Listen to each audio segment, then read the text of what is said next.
Hello everyone, welcome to Fintech Tutorials. Now let's cover the balance chapter, that is the topic of delegation and decentralization. For the previous topics, you can refer to part 1 of this video. The link has been provided in the description box below. Let's start with delegation. So delegation को समझने के लिए एक example लेते हैं. There is a company called as TipTop. ये food products में, T time snacks में डील करती है. अब ये जो पर्सन है मिस्टर ए, ये इस कंपनी के मालिक हैं, ये ओनर हैं इस कंपनी के, जो कि सारे स्ट्रैटेजिक डिसीजंस लेते हैं कि हमें कौन सा प्रोडक्ट लॉन्च करना है, नया प्रोडक्ट लॉन्च करना है और हमें क्या क्या करना है. मेन सारे डिसीजंस ये ही लेते हैं. अब इनको ये इस प्रोडक्ट को लॉन्च करना है, तो इसको लॉन्च करने के लिए सबसे पहले इनको ये प्रोड्यूस करना पड़ेगा, फिर इनको सेल करना पड़ेगा, कौन सी मार्केट में ये सेल करेंगे, उसके लिए एडवर्टाइजमेंट करनी पड़ेगी और बहुत सारी चीज़ें करनी पड़ेगी. तो बहुत सारी एक्टिविटीज़ परफॉर्म करनी पड़ेंगी. अब इंडिविजुअली तो ये सारे काम नहीं कर सकते, तो इन्होंने क्या किया, कुछ टीम ऑफ प्रोफेशनल्स को, इंडिविजुअल्स को हायर कर लिया ये सारे वर्क को परफॉर्म करने के लिए. तो ये जो पर्सन है ये पैकेजिंग देखेगी इस प्रोडक्ट की, और भी बहुत सारे प्रोडक्ट्स हैं जिनकी ये पैकेजिंग देखेंगी. ये पर्सन प्रोड्यूस से रिलेटेड, प्रोडक्शन से रिलेटेड देखेंगे. ये प्रोडक्शन हेड बना दिया इन्होंने. ये person and this person will see the finance और ये सारे सेल्स देखेंगे. सो इनको हम मिडिल लेवल मैनेजमेंट के अंडर कवर करते हैं. अब जो ये प्रोडक्शन का हेड है, ये पर्सन, ये अकेले, इसके ऊपर बहुत सारे काम हैं. इसको सिर्फ इस प्रोडक्ट की प्रोडक्शन नहीं देखनी, इसको इन दोनों प्रोडक्ट्स की भी प्रोडक्शन देखनी है. तो इसके पास काम का बहुत ओवरबर्डन है. इसकी वजह से इसने क्या किया, इसके नीचे कुछ लोगों को अपॉइंट कर रखा है जो लोग एक्चुअल में प्रोड्यूस करेंगे. अब इसने क्या किया, इसने एक पर्सन को हायर किया और उससे कहा कि तुम थोड़ा बहुत मेरा काम कर देना. अब जिम्मेदारी लेके तुम मेरा थोड़ा बहुत काम कर देना, जिनको हम, इन लोगों को हम लोअर लेवल मैनेजमेंट कहते हैं. सो बेसिकली ये इस पर्सन को इन्होंने क्यों हायर किया, इस प्रोडक्शन, इस वाले पर्सन ने इसको क्यों हायर किया, सो दैट ये वाला पर्सन कुछ अलग चीज़ों पे फोकस कर सकता है. ये फोकस कॉन्सेंट्रेट कर सकता है on how to reduce the cost of product, या फिर हम मैनुअली इन लोगों से ये प्रोडक्ट को लॉन्च करवाएं, प्रोड्यूस करवाएं, या फिर मशीन्स यूज़ करें. तो ये सारी चीज़ों का एनालिसिस ये कर पाए, इसलिए इसने इस पर्सन को हायर किया कि रूटीन जो मेरा वर्क है, क्या काम है मेरा रूटीन, कि इन लोगों को मैनेज करना, इन लोगों को मैनेज करने का काम तुम करना. इसको ये काम दे दिया. इनका रूटीन, इसका जो रूटीन टास्क था वो इसको दे दिया, इसको डेलीगेट कर दिया, सो दैट दिस पर्सन, जो ये प्रोडक्शन हेड है, he can concentrate on other areas, other important areas. तो जो इस पर्सन को जब इसने ये काम दिया, इस टर्म को हम कहते हैं डेलीगेशन. क्या कहते हैं, delegation. Delegation means downward transfer of authority. Downward transfer of authority कहाँ से, from superior to subordinate. This person is superior, इसके लिए ये सबॉर्डिनेट हो गया, इस पर्सन के लिए ये सुपीरियर हो गया. So there is a downward transfer authority ऐसे हो रही है, डाउनवर्ड वे में हो रही है, from superior to subordinate. It is requisite, prerequisite for किसी भी ऑर्गेनाइजेशन के इफेक्टिव फंक्शनिंग के लिए ये बहुत ज़्यादा इम्पॉर्टेंट है. अब इसने इसको अथॉरिटी दी है जिसकी वजह से ये जो इम्पॉर्टेंट एरियाज़ है उस पर कॉन्सेंट्रेट कर सकता है, हायर प्रायोरिटी एक्टिविटीज़ पे फोकस ये कर सकता है. अब इसको अथॉरिटी दी है, इसका मतलब ये नहीं कि इसकी जो रिस्पॉन्सिबिलिटी है या इसकी जो अकाउंटेबिलिटी वो ख़त्म हो जाती है इसके टूवर्ड्स.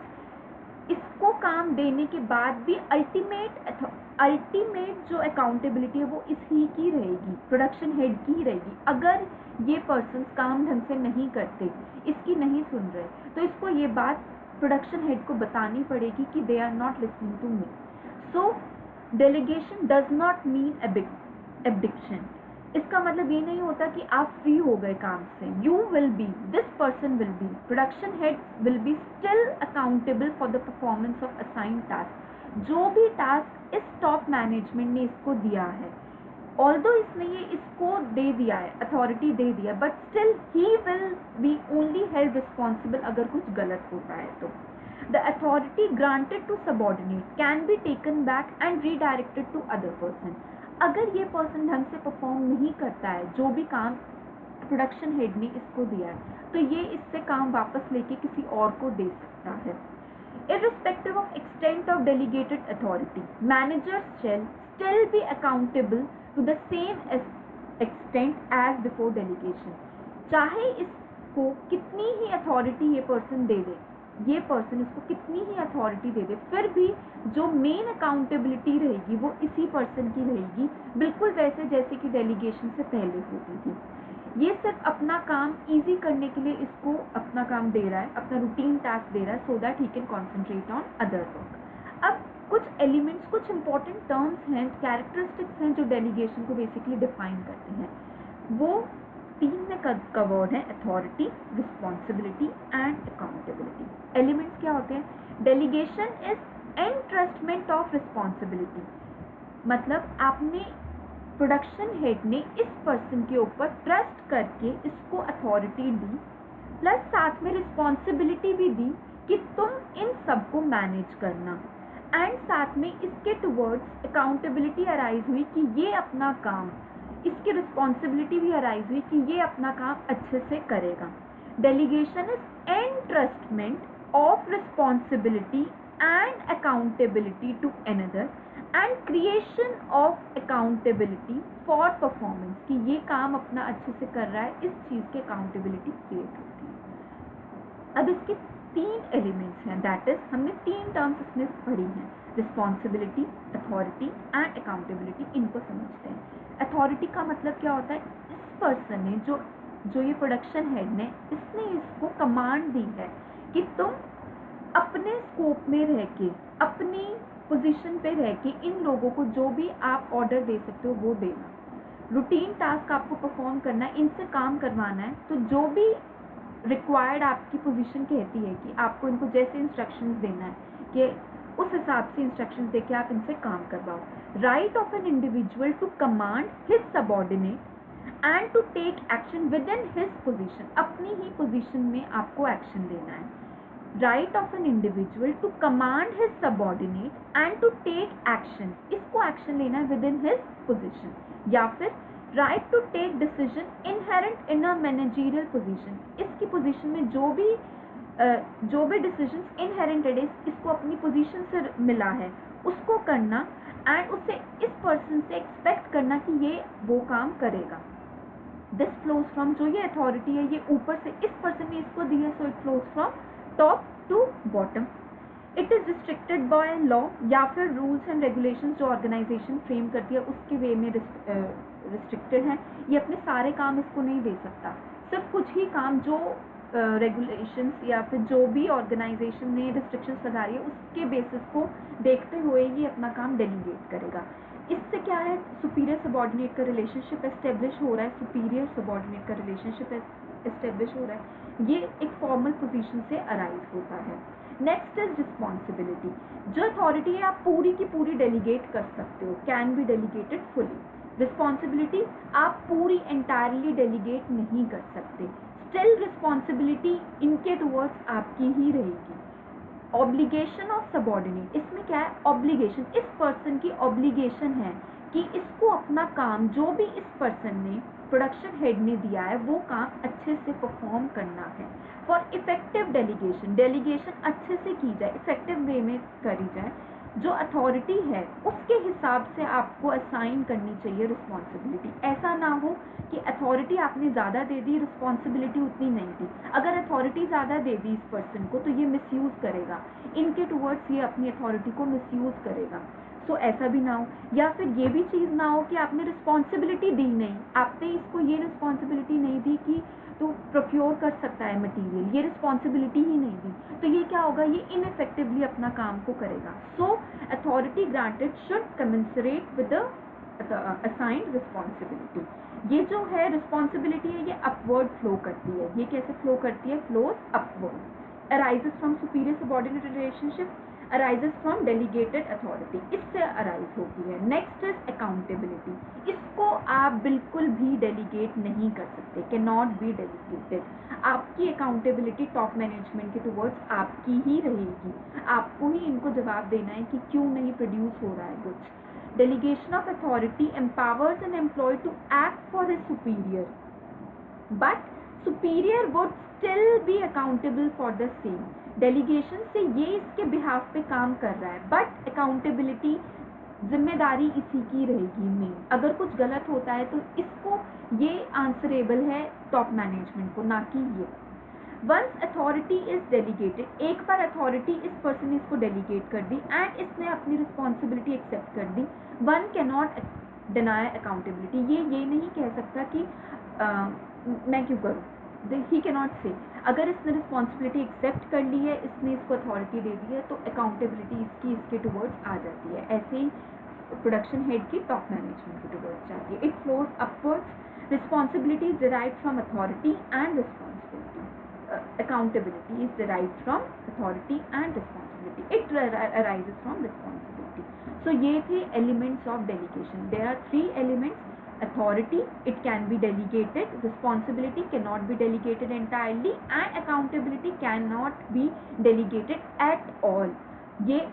ये डाउनवर्ड फ्लो करती है, ये अपवर्ड फ्लो करती है, ये भी अपवर्ड फ्लो करती है. एक फॉर्मल पोजीशन से अराइज करती है, ये अराइज करती है डेलीगेटेड अथॉरिटी से, और ये रिस्पॉन्सिबिलिटी से. ये रिस्ट्रिक्टेड होती है ऑर्गेनाइजेशन के रूल्स एंड रेगुलेशंस को देखते हो. सो ये इन तीनों के बीच में हमने डिस्टिंग्विश भी वी हैव स्टार्टेड.